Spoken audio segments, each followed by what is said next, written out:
IB express న్యూస్కి స్వాగతం. సంగారెడ్డి జిల్లా సదాశివపేట్ మండల్ మున్సిపల్ కాంట్రాక్టర్ కార్మికులకు కనీస వేతనం 26,000 రూపాయలు ఇవ్వాలి.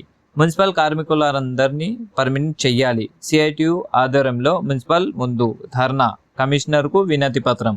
సిఐటియు జిల్లా ఉపాధ్యక్షులు వి ప్రవీణ్ కుమార్. మరిన్ని వివరాల కోసం చూస్తూ ఉండండి ఐబీ ఎక్స్ప్రెస్ న్యూస్. లైక్ చేయండి, షేర్ చేయండి, సబ్స్క్రైబ్ చేయడం మర్చిపోకండి. మున్సిపల్ కార్మికులను పర్మనెంట్ జిందాబాద్ సిఐటియు వర్ధిల్లాలి మున్సిపల్ కార్మికుల ఐక్యత వర్ధిల్లాలి మున్సిపల్ కార్మికుల ఇవ్వాలి పెరిగిన కనీస వేతనం 26,000 రూపాయలను ఇవ్వాలి. పక్క ఆంధ్ర రాష్ట్రంలో ఇస్తాడు, తెలంగాణ రాష్ట్రంలో కూడా మున్సిపల్ కార్మికులకు 26,000 రూపాయలను పక్క రాష్ట్రంలో ఇస్తూ తెలంగాణ రాష్ట్రంలో కూడా మున్సిపల్ కార్మిక వేతనాలు ఇవ్వాలి. పక్క రాష్ట్రంలో ఇస్తూ తెలంగాణ రాష్ట్రం మున్సిపల్ కార్మిక వేతనాలు ఇవ్వాలి.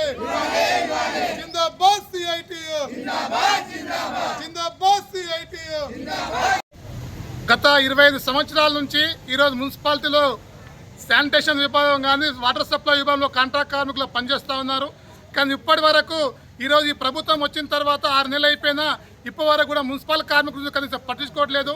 గతంలో ఉన్నటువంటి ప్రభుత్వం కూడా పట్టించుకోకపోవడం వల్లనే ఆ ప్రభుత్వాన్ని ఈరోజు తెలంగాణ రాష్ట్రంలో కార్మిక వర్గం ఇంటికి పంపించారు. ఈ ప్రభుత్వం రాకముందు కూడా మున్సిపల్ కార్మికులు పర్మనెంట్ చేస్తాము, కనీస వేతనం 26,000 ఇస్తామని చెప్పి ఈరోజు 6-7 నెలలు అయిపోయినా కనీసం మున్సిపల్ కార్మికుల నుంచి ఈ ప్రభుత్వం ఆలోచన చేయట్లేదు. పక్కా రాష్ట్రంలో ఉన్నటువంటి ఆంధ్రప్రదేశ్లో మున్సిపల్ కార్మికులకు నెలకు 21,000 రూపాయలు ఆంధ్ర రాష్ట్రంలో ఇస్తూ ఉన్నారు. మా తెలంగాణ రాష్ట్రంలో ఎందుకు ఇవ్వకూడదు ఒకసారి ప్రభుత్వాన్ని ప్రశ్నిస్తూ ఉన్నాం. తక్షణమే మున్సిపల్ కార్మికులకు ఆంధ్ర రాష్ట్రంలో ఇస్తున్నట్టు తెలంగాణ రాష్ట్రంలో కూడా మున్సిపల్ కార్మికులందరూ కూడా 21,000 రూపాయల జీతం ఇవ్వాలని చెప్పేసి ఈరోజు మేము ప్రభుత్వాన్ని డిమాండ్ చేస్తూ ఉన్నాం.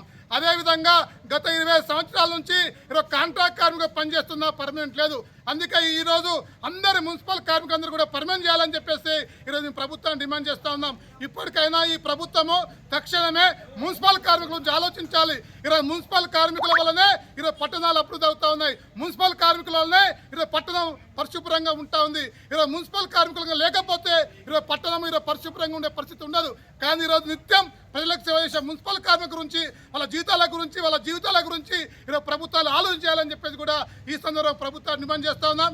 ఇప్పటికైనా ప్రభుత్వం తక్షణం స్పందించి మున్సిపల్ కార్మిక జీతాలు పెంచాలని చెప్పేసి ఈరోజు డిమాండ్ చేస్తా ఉన్నాం.